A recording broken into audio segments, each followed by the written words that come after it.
Ronnie Young, class of 1958. Class B champs. Yeah, you sure can. Give them a big round of applause. Go ahead. Track was so big in Watertown in the 40s and 50s that class championships became repetitious. But there were periods of time that were even more exceptional than others. Ronnie Young was captain of the 1957-58 cross-country team, co-captain of the indoor and outdoor track teams those seasons too, state champions all. He still holds the state record in the 600-yard run, and is part of the 1958 relay team that finished fourth in the national championships at Madison Square Garden. Ron was a mainstay at the 440-yard distance, winning the state championship in 1957 and 1958. He repeated the feat at 1,000 yards indoors both years, and in both his sophomore and junior years, he won the 3-mile Shamrock Road race, putting that experience to good use in finishing third in the race for the 1957 cross-country state title. The story of Ron's record run in the 600 in the 1958 Met Track League final is worth retelling. Normally ran the 1,000, but Dick Bartley, the regular 600 runner, couldn't run. So Ron ran it instead and set a record that still stands. He has been an outstanding citizen of the community.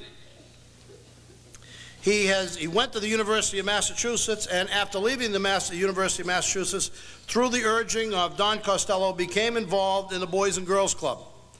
And his career in the Boys and Girls Club has been spectacular. He's worked his way up from youth counselor in South Boston through the administrative ranks, becoming executive vice president and chief executive officer of the Boston clubs in 1984. Along the way, he got married to Jan Swallow of Round Hill Vineyards and earned his master's degree in education in Springfield College in 1981. Ron retired in 1991, but was convinced to come back, and in 1994, he became the president and CEO of Metro West Boys and Girls Club, another multi-million-dollar Boys and Girls Club organization which he has worked to build both physically and programmatically. An extraordinary runner and an extraordinary public citizen, Ronnie Young, class of 1958.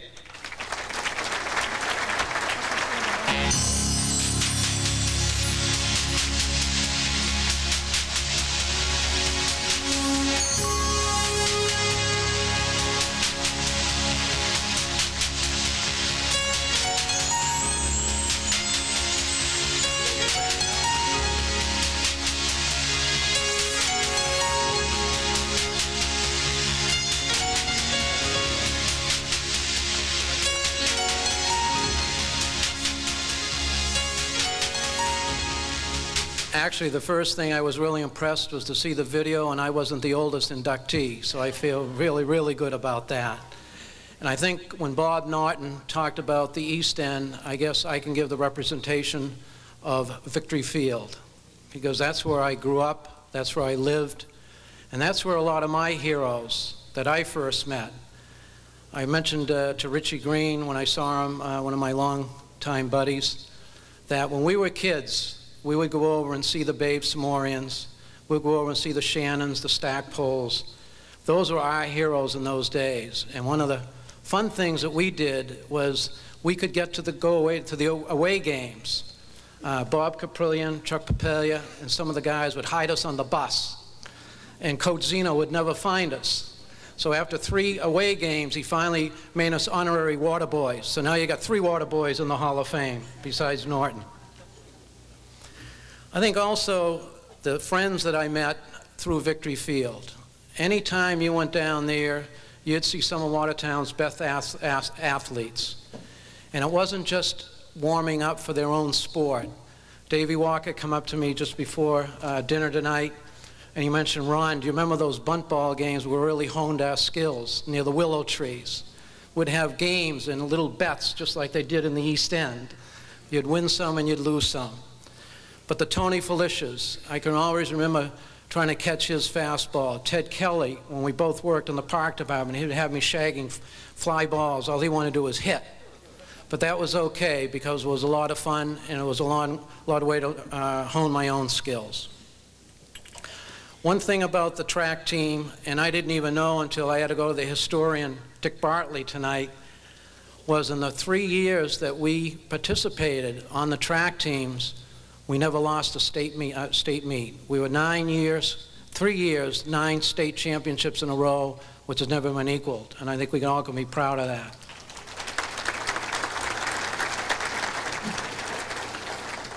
One of the things that I recall, I certainly wasn't the best runner, because certainly the best runner and a really good friend, and I think the best student track athlete ever to come out of Watertown High School was Jay Luck.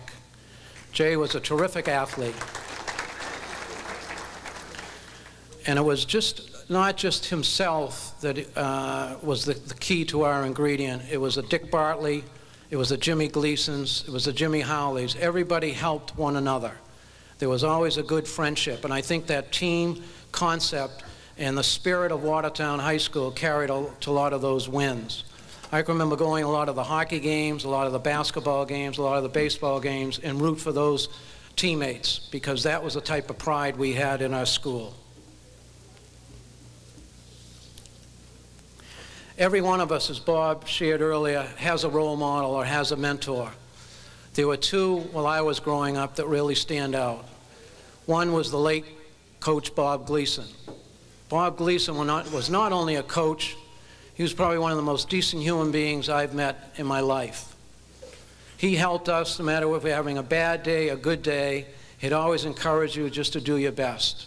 And I really thank him for giving us the support that he gave us over the years.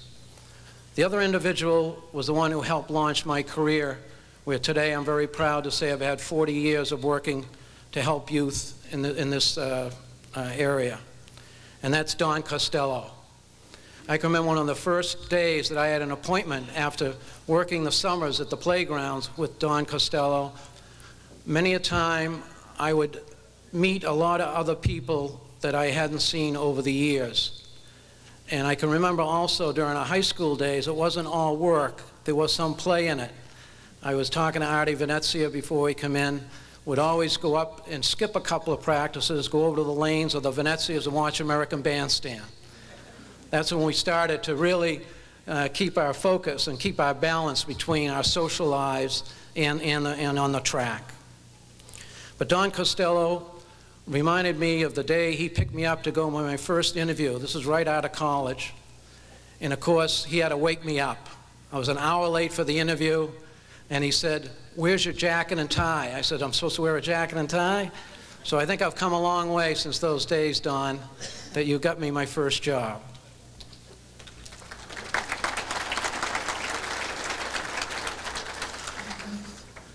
One of the things I hear a lot, I'm hearing professional athletes and hearing individuals talk about how important it is to work with kids. Every one of you in the audience, whether it's your own children, whether it's school, I'm sure you've worked with the Scouts, the Ys, the Boys and Girls Scouts, or either on volunteer. And I'm really impressed with the messages that they give every day and day in and day out. Just this week, I was at a conference at Brandeis University, and JoJo White, who just became the new marketing director of the Boston Celtics, spoke. And I want to just give you a little capsule of what he said and how I feel it really carries on to what I've been doing over the years. He said, "What we know and have, we got from someone else. It is not for us to keep. We pass it on those who follow us." And clearly tonight, that's what this dinner is all about. This dinner is not just about the athletes that are being inducted in the Hall of Fame. The money, the proceeds from tonight go to give scholarships to other Watertown athletes today and in the future. And that's what tonight is important, is to help them to grow and to help them to be able to give something back to their community. And that's something I've enjoyed over the years. One of the press clippings out in the Central Mass area where I'm working made it clear that I knew I wasn't going to make $1 million, but if you love your job, that's a lot more important than the money you earn over a lifetime. I would like to just finally thank the selection committee and the coaches and the captains who are here this year. They're our future, and hopefully they'll be role models for somebody else and when their days are done. But I really appreciate I'm really humbled being up here with the inductees tonight and those who have been over the years. And a lot of my staff are here tonight, and a lot of people that I work with. And I want to just tell you one story of why I go to work every day. There's one staff member out in Marlboro. He's only in his early 20s, great athlete at Marlboro High School. He set up what we call a wall of fame. Not a hall of fame, but it's a wall of fame. And these are kids anywhere from 8 to 12 years old who may not have the skills, certainly, that the athletes that get inducted in the Hall of Fame have, but they're trying to learn something. They're trying to learn their physical, social skills. And there was an 8-year-old kid one week that never had gotten up in the Wall of Fame. And Jeff Stupic knew it was time to make sure that that kid got his name up there so he could be proud of it. So he had his parents come down, and that week, I think he won a foosball tournament, and he was the champion for that week. 2 weeks later, that 8-year-old died of cancer. And his parents said it was the most proud moment in his life that this kid was able to achieve what he did. And that's what we're in the business for, is to make sure kids can achieve their dreams and their goals. So I really like the people that I work with and really work with kids to stand up and just take a bow. David.